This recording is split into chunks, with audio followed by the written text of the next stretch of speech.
Hello, this is the Captain Paxo, welcoming you back to the weekly hunt, and Deviljho has finally arrived. Ooh, been looking forward to this. Oh man, this is one scary monster. Not the regular version. Regular version is unfortunately a bit of a pushover, but tempered Deviljho. Ooh, that's hard right there. Unfortunately, tempered Deviljho didn't stay around too long though. He only stayed around for a few days.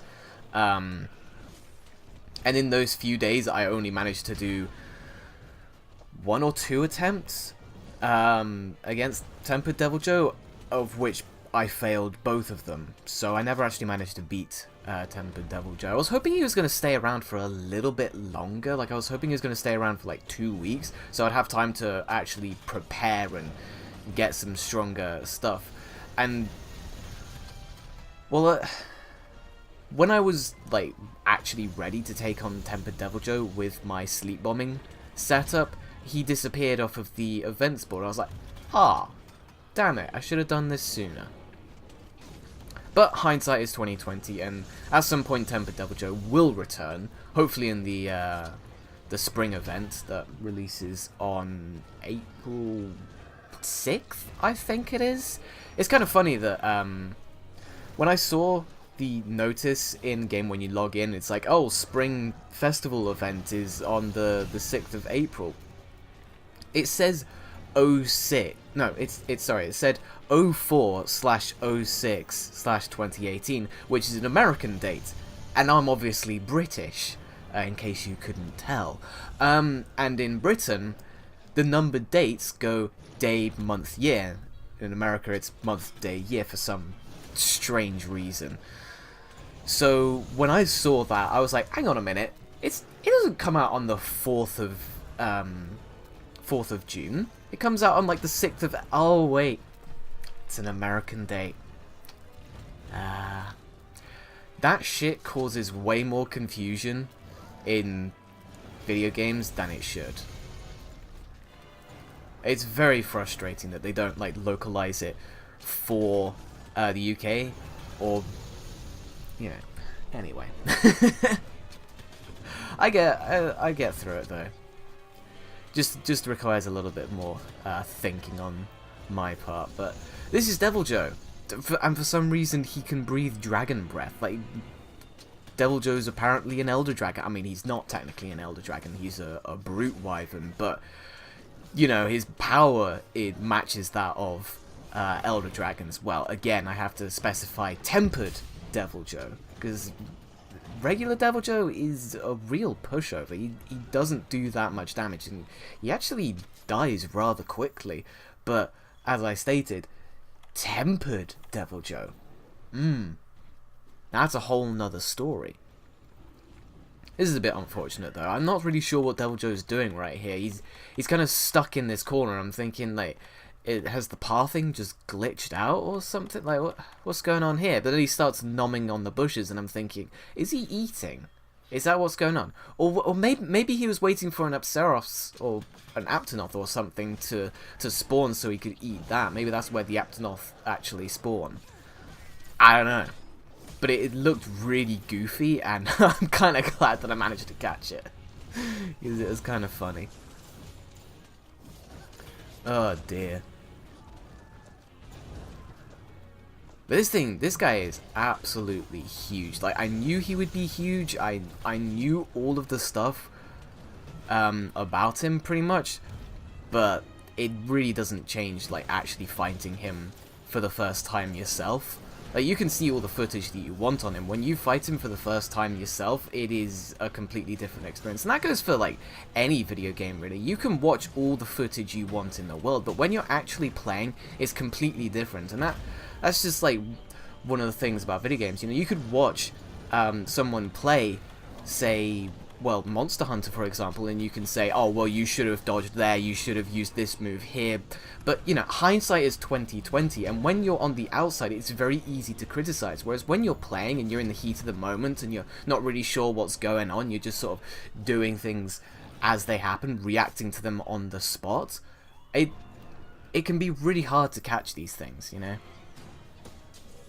But that was regular Deviljho, and this is Tempered Deviljho, who is actually gold. I saw a comment saying, like, Tempered Deviljho is gold, and I was like, is this guy, like, what? Is he for real? There's no way Tempered Deviljho is gold. And then I fight him, and the first thing I notice is, oh my god, he is gold! Who's ever seen a gold pickle? Well, now we have. Now we have seen a gold pickle. Good god. But how is this guy any scarier than regular Deviljho? Because you might be thinking, well, if he's got exactly the same moves, then surely he's no threat at all. And yeah, I could see that, but Deviljho's moves are, in general, quite hard to avoid. You're going to take damage from them quite frequently. It's just with Tempered, they do a shit ton more damage, and he has a much larger tendency to use his more powerful moves because he gets enraged more often, and of course he's just got a lot more health. So you're going to be fighting him for longer, which means, well, you know, the longer you fight something, the more risk you have of actually taking damage, and the more risk of taking damage you have against a Tempered monster, the more likely it is that you're going to get killed. Which is why Tempered Joe is so goddamn scary. I haven't actually managed to fight a lot of Tempered Kirin, because that's the difficulty that a lot of people are comparing anything to in Monster Hunter. Like that's the peak of difficulty before Tempered Joe came out. After Tempered Joe came out, everyone was like, move over, Kirin. there's a new hardest monster in town. His name is Deviljho, aka the Murder Pickle. And as much as I do find it very humorous to look at him, like, he is just a fucking murder pickle. He looks ridiculous. Like, he looks like his legs just could not support his weight. He does look pretty ferocious. With all the teeth, like, lining his back and his tail and on his chin for some reason. And when you're fighting him and you know the amount of power that this guy can put out, he does suddenly become very, very intimidating. He stops looking so stupid, and he very suddenly looks very intimidating. Which is just, it's just great, isn't it? I mean, if something is trying to look intimidating but really is a massive pushover, then all of a sudden it's not intimidating anymore, is it? But if something does look pretty intimidating, like the Deviljho, and is very intimidating, is very, very dangerous, then all of a sudden, yeah, he's terrifying. I mean, that Dragon Breath took off about, I want to say like 75% of my health.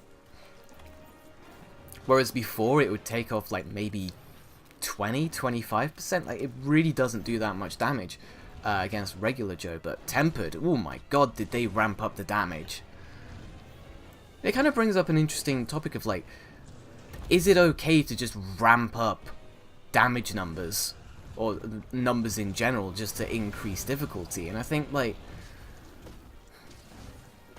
it does increase difficulty, but it also increases difficulty in sort of a cheap way, because you're not dying because, well, it depends what moves they have, you know.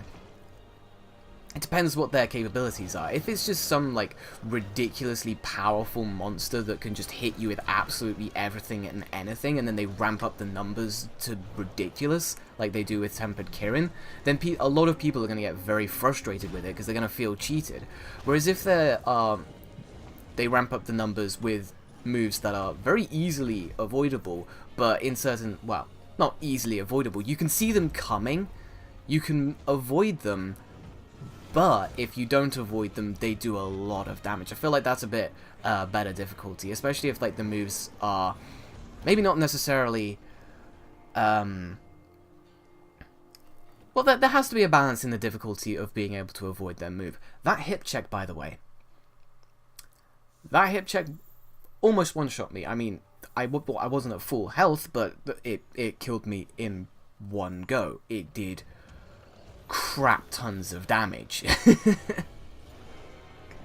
Also, you notice I put down a drugged meat in the hopes that he'll nom on it and fall asleep, and I can get some easy free damage on him. Deviljho doesn't seem too inclined to eat the meat. Like, I've seen footage of Deviljho in previous Monster Hunter games, and he seemed very interested in, like, tinged and drugged meat and stuff, whereas in World, he only seems to take it when he's trying to leave the area. He'll try and leave the area and go, oh, hang on a minute, there's some free meat over here, I'm going to eat that. And then...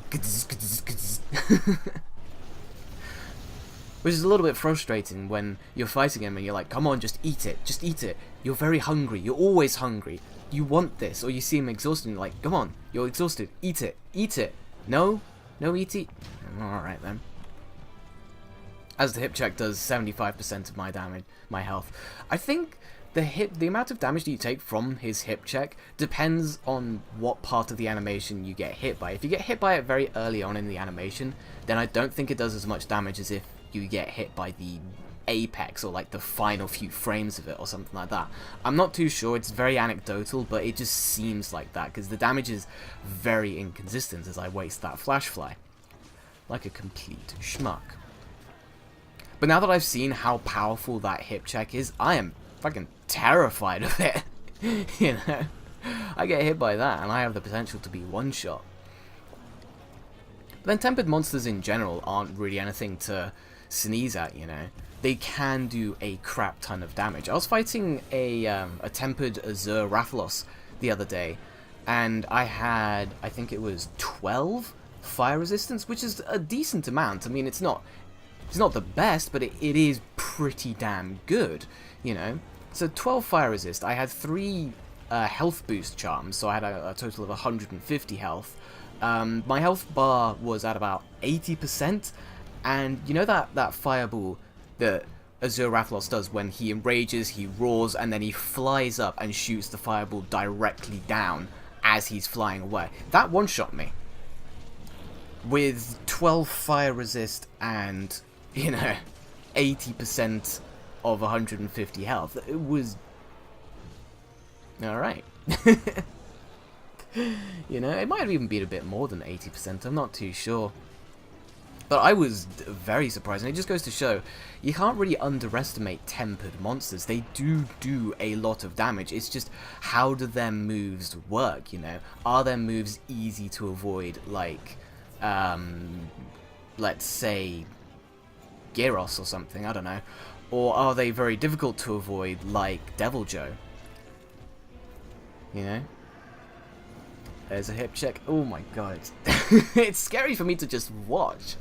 And I already know the outcome of this, you know. I've already done this fight, and well, I kind of spoiled it earlier, didn't I? I failed this quest. I never managed to beat Tempered Deviljho, but just watching it, it's very intense because you know how much damage he can do to me, and I'm just thinking, oh god, man, hindsight, where was it when I needed it? You know, watch out for those hip checks. They will get you, because Deviljho is massive. He's so long, which means that his hitbox is massive, you know? It means that it's very difficult to avoid, you know? Like that. Although that I was trying to do the Superman, and bloody hell. That was almost all of my life. It was insane. Oh, I gotta avoid it! Oh! Fuck! I wish I managed to catch my reaction on this, because there was a lot of screaming, like, no, no, no, no, no, no, no, ah! Oh, God. It was at this moment that he knew he fucked up. Oh, God. But later I saw a couple of people doing the Tempered Deviljho in a group, and I thought, ah, yeah, might as well join, might as well try it, because as much as Tempered Deviljho is very difficult and does shit tons of damage, he's a lot of fun. It's something that Monster Hunter World does very, very well, and I want to play previous Monster Hunter games because they're renowned as being much more difficult than World. Like, World is meant to be really easily in the grand scheme of things, but even though Tempered Deviljho does shit tons of damage and is very difficult, he's still extremely fun to fight. It's that perfect level of challenge where, god damn it, Vespoid. I'm in the middle of this epic fight against a big angry temperamental pickle, and Vespoid is just, haha, paralyze. Thanks, mate. Thanks. As I was saying, it's that perfect level of difficulty where it's still incredibly challenging, and you're gonna be tested really, really well. Like, you're gonna have a hard time, but it's not so difficult where you just want to rage quit and pull your teeth out. You know, it's the fun level of challenge where you're like, this is really challenging, this is really testing me as a player, but it's testing me in a way that's actually fun and not really, well, testing to my mentality. It's not giving me brain cancer and tumors and all over the place. You know, it is actually quite fun. I don't know, maybe that's me personally, because difficulty is subjective. But yeah, I find fighting Tempered Deviljho. Try that again. I enjoy fighting Tempered Deviljho, even though I didn't fight him too often because I wasn't really prepared for him. I didn't feel kitted out for him, and then I remembered, oh hey, I have a sleep bombing set. Let's go take the sleep bomber. Oh, he's gone. Okay. Damn it. Wish I realized I had that set a little bit sooner so I could have maybe won. Maybe have killed Tempered Deviljho. See what we get as like a special reward or something. Because I never... Yeah. Shame. But yeah, now we have a new thing to farm in Deviljho and all of his weapons. Which is very exciting. There's more things to get, but it's also very daunting in that there's even more things to get. Oh my god. I've put about 300 hours into Monster Hunter now. I've got about 280 something hours on this character, and still nowhere near getting everything. The more things I get, the more I realize, oh my god, I am nowhere near getting absolutely everything. This is getting ridiculous, dude. Like, I still don't have all of the charms, and even when I get the charms, I still have to upgrade them fully. Watch out for that hip check. Good god, that was scary. Yeah, I still have to upgrade them all. And then there's all of the armor, and then there's all of the weapon variants for each of the weapons. And now that Deviljho's been added, there's another 14 weapons to get. And for any other event that comes out, like the DMC crossover, the Mega Man crossover, there becomes even more things to get. But that's it's all part of the fun, you know. These events do kind of break up the monotony, even though there isn't a huge amount of monotony in Monster Hunter, especially with the way I'm playing it, because there's always... Like, I always have to farm every monster. Like, how should I put it? I can always fight any monster. I'm not gonna run out. I'm not gonna be like, okay, I'm completely done with farming, like, Kulu Yaku. You know, I never need to farm that monster again. I'm probably still gonna need to farm that monster every now and then, just to get a couple of, like, Kulu hides or something to make one of the Kulu weapons to branch it off into a different weapon, like the Uragan weapons. Which is what I've had to do with the bow, you know, although I did that last week, didn't I? But you get the point. There's always going to be a monster that I'm going to need just a little bit of more materials from. This is pretty dangerous right here. So he gets 3 of us with that first Dragon Breath, and he decides to do a second one, and he KOs 2 in one go. Oh, that's nasty! Do not mess with Tempered Deviljho. He seriously is the murder pickle that we need, but not the one that we deserve. Oh, I wish I fought him more. I wish I fought him more, but alas, I did not. Decided to farm some Radoban. Why did I need some Radoban parts? I always like thinking about, like, okay, what did I need from this monster? Why did I decide to fight it? It might have been, like, one of the charms, like, sleep attack or stun resist or something, I don't know. Because I am trying to focus more on the charms than anything else, because I do have some pretty decent. I have a lot of decent weapons, and I also have a lot of decent armor sets. God damn it! What is it with the bugs today or this week? You know, I get zapped by a freaking Vespoid whilst I'm fighting a very angry pickle, and then I get whacked by a Horneter as I'm trying to time my tackle so I can tank through Radoban's roll attack, you know? God damn it. Next thing you know, I'm gonna get stun-locked by Jagras and killed by a Basil Goose or something, I don't know.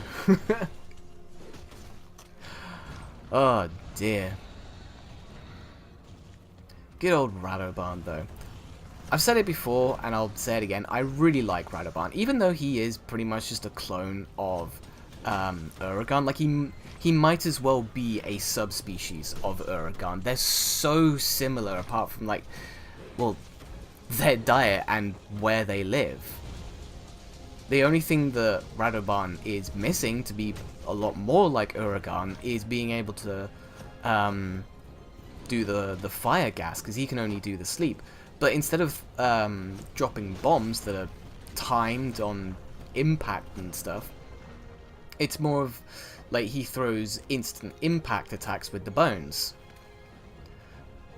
But apart from that, I mean, aesthetically they're identical, but in terms of the way they attack, they're actually fairly different, because Radoban, he'll roll towards you and past you, and then he'll stop, and then do a 180 and roll back at you with twice the speed that he did the first time.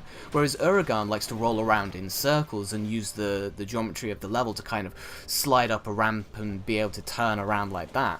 Whereas Radoban is more about doing the 180s and the back onto you. He doesn't do circles when he rolls at all. He just does the one way and then this turn and then back the other way. And then there's of course the Beyblade attack, which Uragaan doesn't have at all, I don't think, or if he does, then it's incredibly rare. Because I haven't seen it. And I've fought a lot of Uragaan. Uragaan's becoming one of my favourite monsters. And I haven't seen it, but then there are monsters with incredibly rare attacks, like Odogaron has this ability where I think he has to feast on a corpse, but then like his back starts to glow red, and I haven't fought a lot of that. I've only fought that once, so I've absolutely no idea how it powers him up, other than maybe it increases the damage that he does and it makes him faster, like it's a super enraged state or something like that. But apart from that, I have no idea what it does. Maybe it gives him like a fire breath or something, because the Odogaron weapons do have a hidden fire element, so maybe it gives them that ability. I don't know. Because, like, yeah, I have no idea. I wish I could fight more of that, but Odogaron doesn't tend to put himself in a position where he can do that. But like I said last week, I was going to do a bit more arena. The arena really isn't that appealing, so I've only managed to do one. This is the one. My friend was like, hey, let's do like an arena quest, and I'm like, yeah, sure. And then we did this one, and then we never did it again, which kind of sucks, but it is what it is. Like, I don't really see the point in fighting the arena personally when I've got so many other things to farm. You know, especially when, I mean, the arena weapons are fantastic. They're really powerful, but the arena, or the workshop weapons and the brigade armor. The brigade armor is not good at all. You use pretty much anything else and you should be good. I mean, not pretty much anything else, because again, Jagras. Like, who's going to use Jagras armor? It's just, it sucks. You don't get anything useful out of it. So unfortunately, the high rank arena armor is not particularly great. The weapons are, but I've already got plenty of really good weapons. And of course, like I said, I have got a shite ton of stuff to farm. So the arena is kind of a side thought at the moment. It's more of like a, if my friend wants to do it and we have time, or time? I have all the time in the world. Yeah, it's basically just if we want to, and I've got nothing better to do. Which, speaking of better to do, I really need to do more Xeno'jiiva stuff. I've grown quite distasteful of Xeno'jiiva. I find that fight to be incredibly boring since I cheesed the shit out of it with an insect glaive, and I still find it rather frustrating because he takes so long to die. Oh dear. It's really deterred me from farming him more, and I really need to farm him more. I need more of his gems, and I need more of his horns, and pretty much everything that he has, you know. Because, of course, you know, getting everything, gonna need to make his weapons at some point, gonna need to make the rest of his armor, gonna need to make the stuff that his charms, or like certain charms require his materials, and certain other weapons require his materials, like the Volzak weapons require his horns. I think Kushala weapons require his horns. It gets a bit nutty after a while. But I think I'm done with Zora Magdaros. I've gotten enough gems to be able to make all of the weapons and then some. I've already got all of his armor, and I've got so many materials of everything else that I honestly think that I'm done with fighting Zora Magdaros. Could be wrong, we'll see, but hopefully I'm right and I never have to do that again, because as much as I'm fine with doing Zora Magdaros, it is a bit of a bore fest. Like, it's not particularly interesting. It's not quite as egregious as Xeno'jiiva in my opinion, but it's still, like, there are more entertaining things to do in this game, like dancing on a Puki's corpse, or fighting a tempered Kushala Daora. I love that name, Kushala Daora. It just sounds so intimidating with the double-barreled name. Triple-barreled, like Kulu Yaku and Zizi Yaku, they're kind of like, it's. I mean, it's not as intimidating as a double-barreled name in my opinion. As long as that double-barreled name isn't just the same word twice, like Puki. Or technically it's Puke, but I've never said it like that, and I'm a stubborn son of a bitch, so I'm going to keep saying Puki. I'll say it however damn well I please. The Kushala Daora. This is tempered Kushala, actually. And my god, what a nightmare this monster can be as a melee user, because I'm using the Nergigante Sword and Shield, which has high Elder Seal, and someone else is using the Nergigante Hunting Horn, which also has high Elder Seal. What else are people using? Someone's got a hammer. I think they're using the Deviljho hammer, which is another high Elder Seal weapon. Yet Kushala Daora, as I get a magic pixel of health, holy shit, drink a potion, and get your fucking Vitality Mantle on, good god. But, so with 3 lots of high Elder Seal, you'd think like, oh yeah, the windshield should be suppressed all of the time, and it is suppressed fairly frequently, but there are also a lot of times where the windshield is still up. I know this is a tornado that I'm jumping into right now, but I find Elder Seal to be a little too inconsistent for my liking. I might just go back to using poison and seeing how that goes. You know, not saying the Elder Seal doesn't work. It does work. It just seems not that great when you could be using poison or something. I don't know. I think the guy with the bow has got the right idea. He's just using the Kadachi Strike bow, where he's like, yeah, I don't give a shit about your fucking windshield. I'll spam Dragon Crit Draw Dragon Piercer all day, every day. He's gonna hit you every single time. I kind of want to make a Crit Draw Dragon Piercer bow build, but at the same time, it's very much like, man, that shit is so popular. Like, it just doesn't seem particularly interesting for me personally. In general, I'm not a big fan of raw damage or affinity builds. Like, I'm not, how should I say, I'm not opposed to them.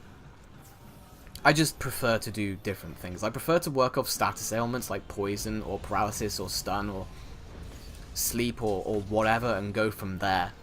That's generally my line of thinking. I prefer elemental weapons, even though they're pretty suboptimal at the moment. You have fun with what you have fun with, right? And I have fun more with status weapons than I do with raw damage weapons. Little PSA with Kushala Daora. Please, for the love of God, do not flash her when she's inside the tornado. Melee users cannot get to her when you do that. They just keep getting pushed back by the wind tornado. They can't get a single hit in. It might be fine for you gunners out there, but us Blade Masters, we can't do shit to this monster when it's inside of a tornado. So, you know, wait for her to get outside of the tornado, then flash her out of the sky. You know. But again, it is what it is. I don't think we managed to break any parts there. Oh, I didn't show it, but some lucky schmucker managed to pull a gem out of that carve. I was so mad, because I need a gem for the Kushala Lance, and I did that quest, and someone managed to get lucky enough to pull a gem out of her corpse, out of the carve. And then in the hunt that I did after that, someone else managed to get a gem out of the carve, and I was just like, you lucky son of a... Oh, God. Damn it. So frustrating. As I get stunned into a fireball. Good old transitions, eh? Speaking of frustrating. I've actually seen a fair amount of distaste for the Wraths. Both Rathian and Rathalos. Because they're OG monsters that are in every single Monster Hunter game. Like, they're pretty much the bare bones dragon. They don't do anything super particularly unique, but at the same time, that's kind of what makes them unique, is like they're the base of pretty much everything else, as I waste a shit ton of flash pods. Look at me go! Don't you dare call me bad. I'm a pro. 100%.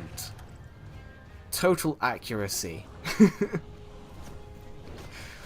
Oh dear. But yeah, they're in every single game, and you have to fight a lot of them. In, well, every game. Even Monster Hunter World, there are a lot of quests that require you to kill a Rathalos or an Azure Rathalos or a Rathian or a Pink Rathian or some combination of all four of those. You know, there's a quest with a regular Rathalos and an Azure Rathalos. There's one with a regular Rathalos and a regular Rathian. And for someone who hasn't played a lot of Monster Hunter, they don't really annoy me too much, but I can see why a lot of people would dislike them, because they've fought so many of them over the years, you know. One thing I'm not a big fan of is their charge forward attack like that, where they just charge forward and they can... You could clip their toenail and it'll still knock you on their ass, on your ass, I should say. I really don't appreciate it when Rathian is enraged and she does that, because she does that 3 times in a row, and it's just sort of like, you done yet? And then Pink Rathian has a bigger frequency of doing that stuff, and it's just like, come on. This is just frustrating. You know, because it's a very difficult move to actually avoid. You can go between the legs, or you can just avoid them altogether, but I don't know, there's something about it that makes it very difficult to avoid for me personally. And the weapon I was using in the last clip was the good old Jaw Sword. Funny story about the Jaw Sword. That was the first weapon that I saw in Monster Hunter, and I thought, like, I have got to build that. Like, I want that weapon. Not even in Monster Hunter World, just in Monster Hunter in general. Like, when I first played Monster Hunter Freedom on the PSP, I looked into the Forge, and I saw the Jaw Sword, and I saw that it is the dual sword, and I was like, I have got to build that. That is such a badass weapon. Of course, I never did. You know, I never. I mean, in Monster Hunter Freedom, I never even managed to get past the fucking gathering quests. I was such a scrub. You know? I didn't know anything about Monster Hunter back then, and for some reason I refused to look up tutorials on portable games. I don't know. It was something I just didn't like doing it, but now I'm a lot more A-okay with that. If I still owned it, I'd be like, hell yeah, let's play some fucking Monster Hunter Freedom. You know? Let's fight this legendary Plesioth and see those god-awful Plesioth hip checks for myself. Like, and then realize why I don't actually want to have it in world. Oh, damn, that attack. I think people refer to that as like the Monobloss charge attack that Black Diablos just did. Where it like charges up and prepares and then lunges at you with full power. Because it still has a bit of a hitbox. If you can block the first hit, but if you kind of like this move, you can kind of see like the tail kind of move a little bit and the head kind of curl back around. If you can still get hit by that, so it's kind of got multiple hitboxes, I suppose you could say, which makes it very dangerous. God, Black Diablos is really, really ferocious. The double head swipe is terrifying because it comes out so quickly. But of course, if you got the Kushala Daora Lance with the ice damage, it's not as bad, partially because it's a lance, but also because you're doing pretty good damage. And with the super guard, you can actually, well, you get Mind's Eye on it, so it doesn't matter if you have blue or green sharpness, you can still hit those hard parts. I mentioned in the last one, like, even if you have white sharpness, you can't hit those, the tail or whatever. That's complete bollocks. Once again, I am completely wrong and know nothing about this game.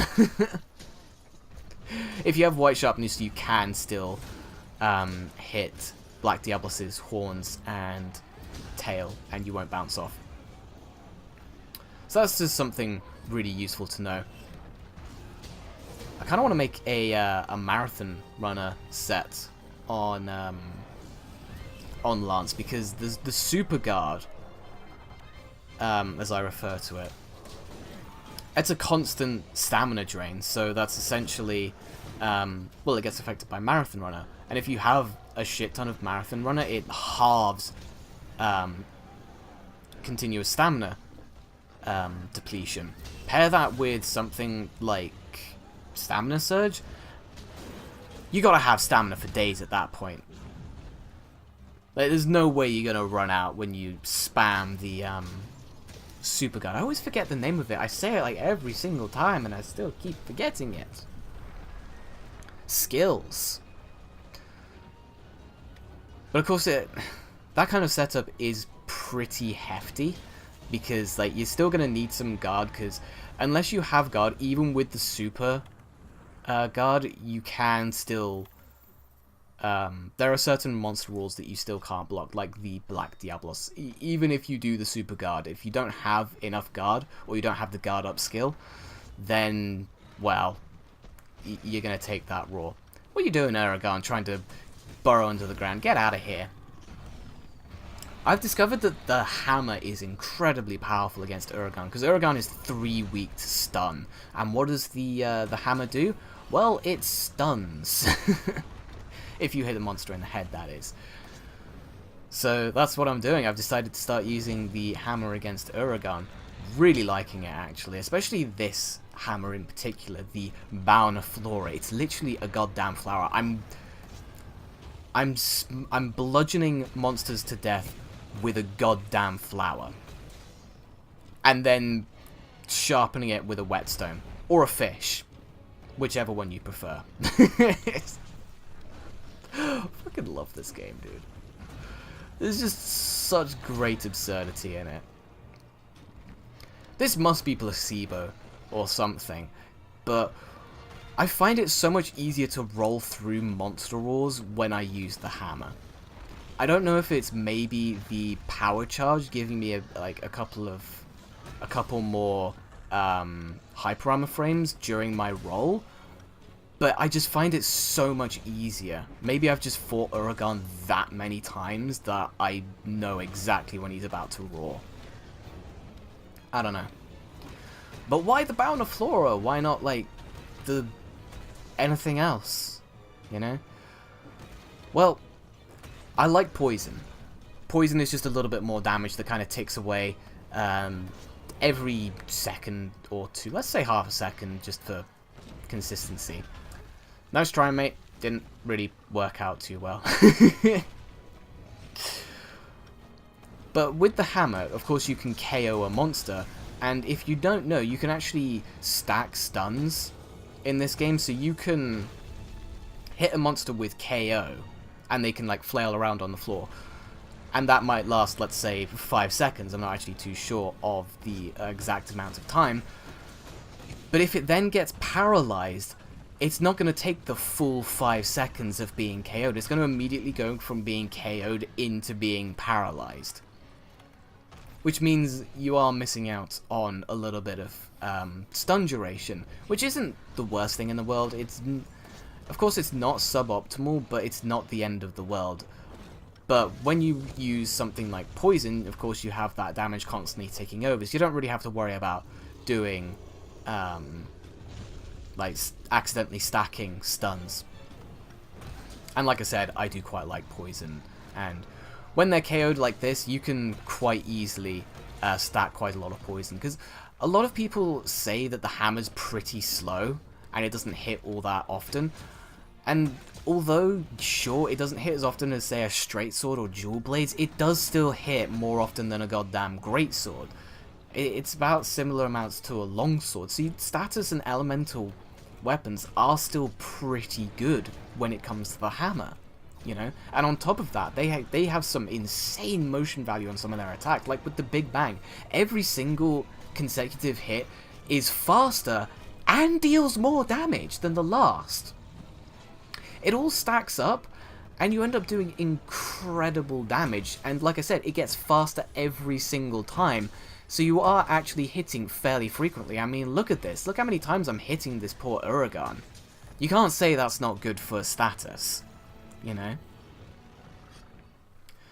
So, you know, hammer weapons are actually pretty decent for building up status, and against something like Uragan or Tobi-Kadachi, where the monsters are 3-star weak to poison, you can poison them incredibly quickly. You don't even need the Apothecary Mantle. In fact, I'd say when it comes to something like poison, just get rid of the Apothecary Mantle. Put on something like the Impact Mantle.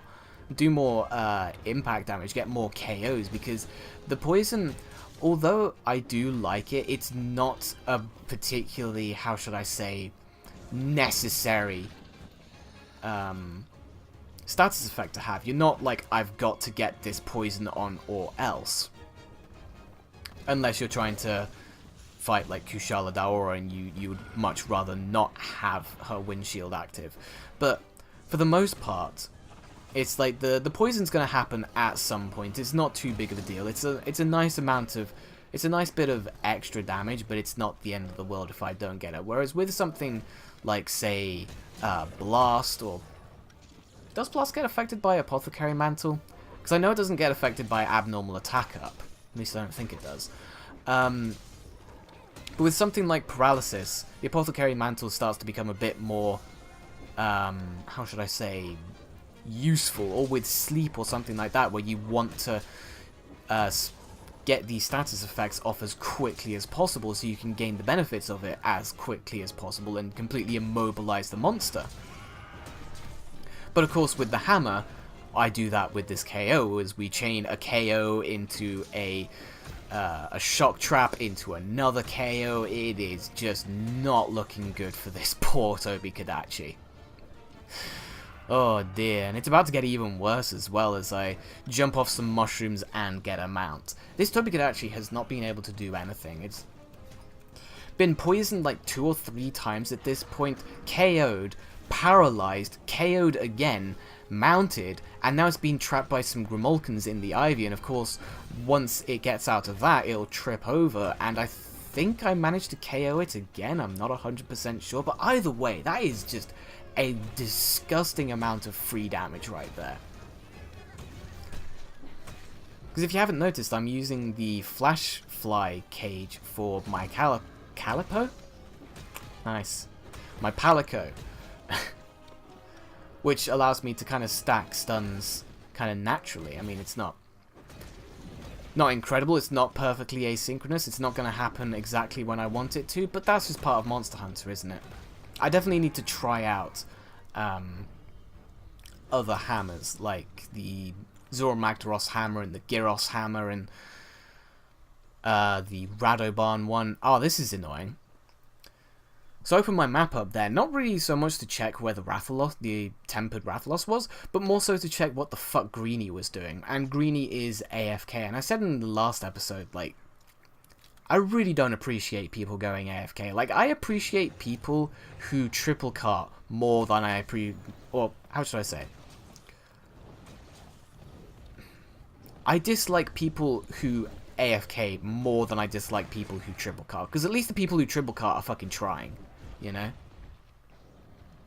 Whereas if you're just AFKing, you're just leaving the rest of the group to deal with themselves, and in some instances that's not so much of a good idea, because if you were there, then maybe you could have actually, I don't know, helped out with the mission, and maybe we would have actually succeeded said mission if we fail. You know? An extra hunter can be the difference between failure and success, because of course the monster's being taken out quicker, it's got more targets to aggro on, it's got more statuses being applied, it's just got more damage, more parts being broken a little bit easier. So, you know, all I can really say is that if Greenie wasn't AFK, then maybe we wouldn't have failed this quest.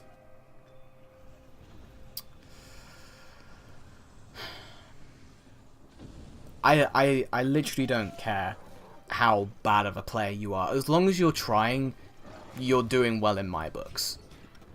If you're AFK, then you can fucking go suck a dick or something. I really don't appreciate it. Really don't. But alas, it's a part of the game. It's what people are doing. Hopefully that it disappears more in the future. Hopefully less people do that. But I can't control people. Wish I could. Well, actually, no, I don't. Because if that was the case, then the world would be very, very boring. And where's the fun in that? But fighting Odogaron here, I think this was an optional quest, because I unlocked more optional quests. They were for the canteen to get the beverages. And I think this is one of them, to take out everybody's favourite flesh puppy, Odogaron. And I think Odogaron's pretty weak to stun as well, and decently weak to poison. God, I forgot how much fun the hammer is, you know? Along with the greatsword. I don't use these weapons particularly often, but when I do, good God, do I have a lot of fun with them.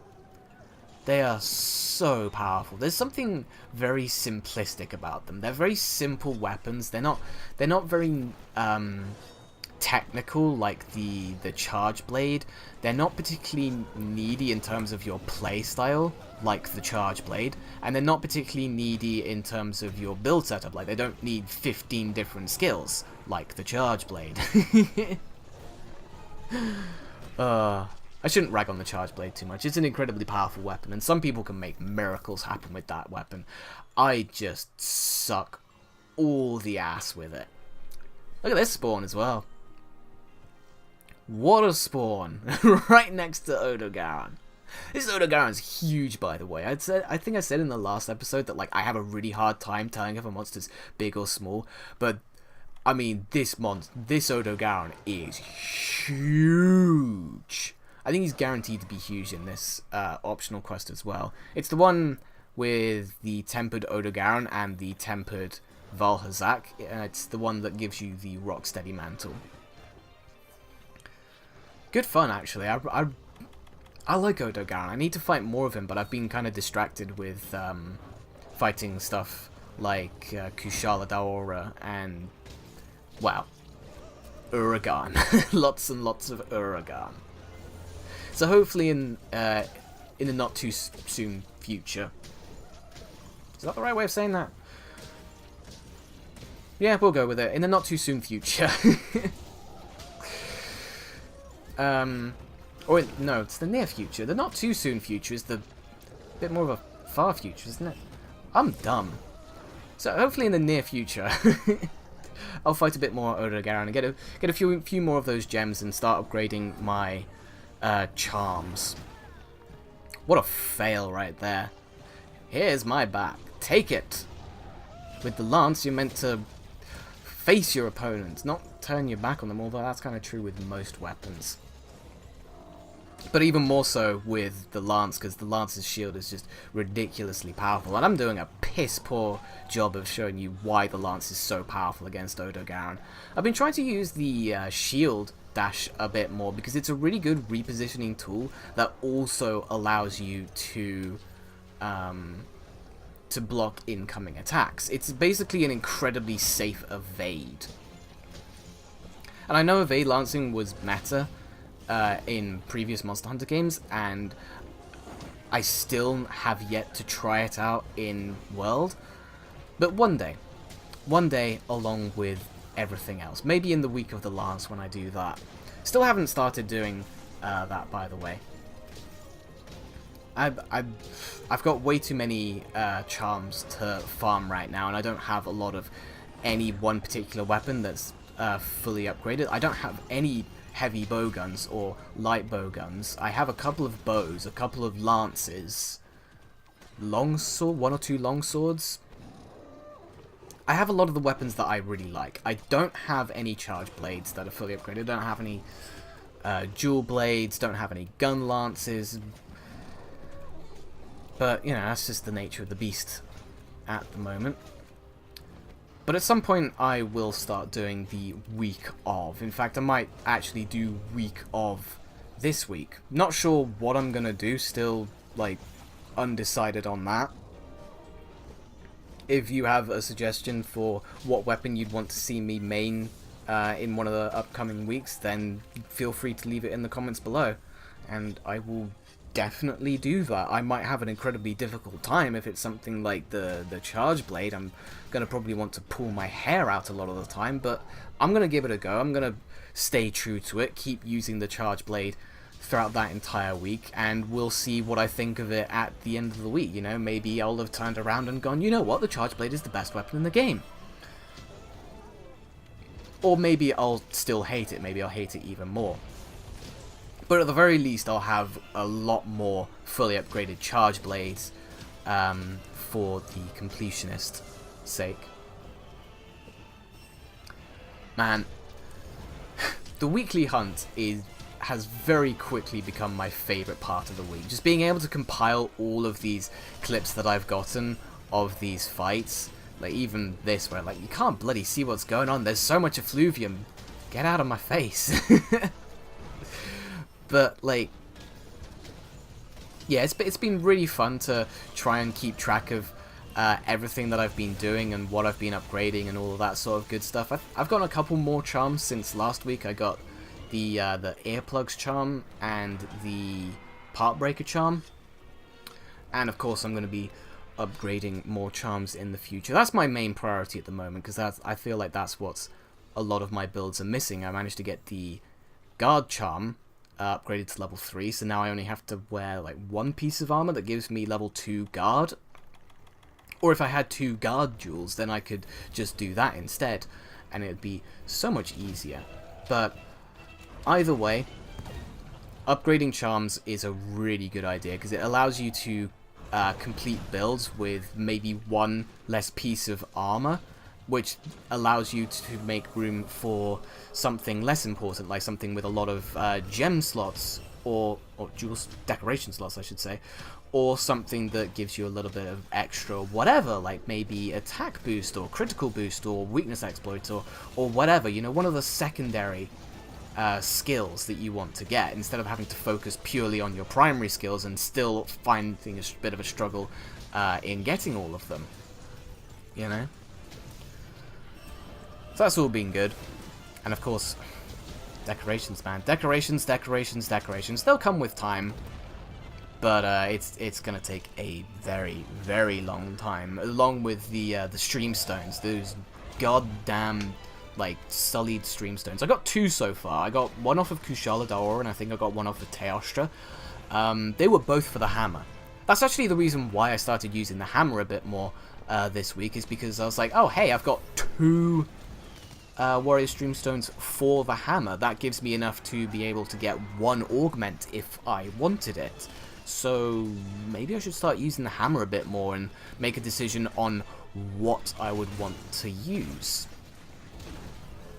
Have to say, I've actually been seeing a lot more people using the hunting horn, and that I'm so happy to see more people using the hunting horn, because it's such a powerful weapon, especially in groups. Once again, I mean, it's not exclusively a support weapon, it is incredibly powerful in solo. I mean, with if you have the attack up large buff, then you can use the self-improvement to give yourself plus 15% damage, and then you can use the attack up extra large buff to give you another 20% damage increase. That's 35% damage increase. No other weapon has the capability of doing that, you know?